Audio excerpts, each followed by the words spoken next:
Pertanyaan untuk calon gubernur nomor urut 3, politik, klientelisme berbasis identitas maupun materialitas di dalam penyelenggaraan birokrasi pemerintah daerah membentuk pola politik balas jasa dan balas dendam yang menyebar ke berbagai sektor sebagai persoalan serius, mulai dari persoalan distribusi jabatan, promosi eselon, mutasi birokrasi, hingga pengelolaan proyek pembangunan milik pemerintah. Pertanyaannya, apa strategi paslon untuk menyelesaikan sederet persoalan ini?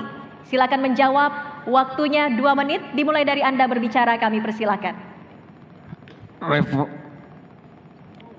Reformasi birokrasi itu ada 3 langkah. Yang pertama transformasi untuk bidang organisasi, transformasi sumber daya manusia aparatur, dan transformasi dalam pelayanan publik. Nah, khusus untuk sumber daya aparatur itu jelas paket siaga ke depan itu akan menerapkan the right man on the right place, on the right job, on the right time. Yang berikut bahwa kami akan menerapkan tanpa pandang bulu dan reward and punishment. Itu menjadi dasar. Bagi yang mendapatkan penghargaan harus dihargai, bagi yang memang harus memiliki konsekuensi, kekurangan, kita perbaiki. Yang berikut bahwa sistem eselonisasi semuanya sudah ada aturannya. Maka dengan serius kita lakukan. Karena dengan aturan-aturan, parameter-parameter untuk menilai tingkat kemampuan orang masing-masing pegawai negeri itu ada dan tinggal kita laksanakan. Selanjutnya tentang balas jasa dan semua ini akan dilihat oleh rakyat. Dan karena dilihat oleh rakyat, kita harus mempertanggungjawabkan. Kalau memang orangnya berkompeten, ada aturannya, ada caranya, silakan. Itu ditempuh. Dan paket siaga tidak akan dan jauh dari balas jasa. Kami sudah siap untuk melepas semuanya dan mengorbankan apa yang kami miliki untuk seluruh masyarakat NTT. Demikian. Masih ada waktu, bisa mau Anda tambahkan? Paslon nomor urut 3. Baik, cukup. Terima kasih. Kami persilakan calon gubernur nomor urut 1, Bapak Yohanes Fransiskus Lema, untuk menanggapi jawaban dari calon gubernur nomor urut 3. Waktunya 1 menit, dimulai dari Anda berbicara. Kami persilahkan. Ansi dan Jen, pastikan bahwa hutang kami hanya pada rakyat. Kami tidak akan terjebak pada konflik of interest oleh kelompok-kelompok tertentu. Ini yang membuat kami merdeka untuk menerapkan merit system dalam proses rekrutmen dalam jajaran atau struktur birokrasi. Kami juga menyiapkan yang namanya mata ASN, manajemen talenta ASN, sebagai sebuah cara dan mekanisme untuk melakukan penelusuran terhadap integritas, kapasitas, dan juga rekam jejak dari staf-staf yang ada.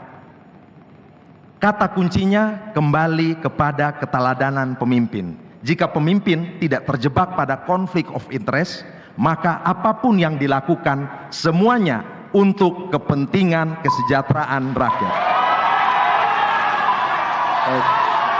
Hadirin dimohon tenang. Mohon tenang. Kami mohon tenang untuk para pendukung. Debat Baik. masih berlangsung. Terima kasih. Kami persilakan selanjutnya calon gubernur nomor urut 2, Bapak Immanuel Melkiades Lakalena, untuk menanggapi jawaban dari calon gubernur nomor urut 3. Waktunya 1 menit, dimulai dari Anda berbicara. Kami persilakan. Baik, kami dengan spirit Ayo Bangun NTT merasa bahwa kita jangan terjebak di kolam kecil di NTT saja gitu. Banyak potensi NTT ini yang bisa pertama bantu NTT dari segi birokrasi, dan juga kita bisa bawa agar orang NTT juga keluar dari NTT gitu. Kami pastikan bahwa kita daripada terjebak soal-soal semacam ini di NTT, merit system tentu pasti, tapi kita juga harus mendorong agar daripada numpuk di sini, apabila ada anak-anak bagus dari NTT itu bisa kita kirim mereka kemana-mana. Kita bisa taruh di kementerian lembaga di pusat, kita taruh mereka di sana, dan saya pastikan itu bukan baru kita buat, bukan baru rencana, sudah kita laksanakan sekarang gitu. sudah kami laksanakan. Sekarang bagaimana kita dorong agar anak-anak NTT yang bagus masuk di kementerian ini, lembaga ini, bahkan di lembaga internasional pun kita kerjain. Kita kirim mereka ke luar negeri. Jadi jangan hanya terjebak di NTT, tentu kita merit system itu pasti, itu protapnya begitu. Tapi kita harus buka ruang agar anak-anak NTT yang bagus ini bisa masuk di birokrasi nasional, bahkan internasional. Baik. Dimohon untuk tetap para tenang. pendukung. Para hadirin semuanya dimohon untuk Dimohon tenang. tenang. Terima kasih. Selanjutnya kami persilakan kembali calon gubernur nomor urut 3, Bapak Simon Petrus Kamlasi, untuk merespon tanggapan dua calon gubernur yang telah dikemukakan. Waktunya 1 menit, dimulai dari Anda berbicara, kami persilahkan. Pemerintahan yang dijalankan dengan bebas dari KKN itu tentunya akan dengan sendirinya menjawab pertanyaan panelis tadi, bahwa kita akan tanpa balas jasa dan kita akan melaksanakannya dengan bersih. Indikator-indikator sudah ada, dan ke depan itu dalam reformasi birokrasi yang nilainya sekarang kita sudah pada kondisi baik, sekarang 66,18, itu akan paket siaga tingkatkan lagi. Karena beberapa cara dan panduan sudah ada, diantaranya yang ditetapkan oleh Menteri Pemberdayaan Aparatur Negara dan Reformasi Birokrasi. Dengan optimis, kami akan berbanding luruskan dengan kesejahteraan aparatur, maka dalam pelaksanaan tugas-tugasnya akan bersih dan optimistik bisa melaksanakan produktivitas pembangunan dengan sebaik-baiknya. Demikian. Baik, waktunya sudah habis. Terima kasih.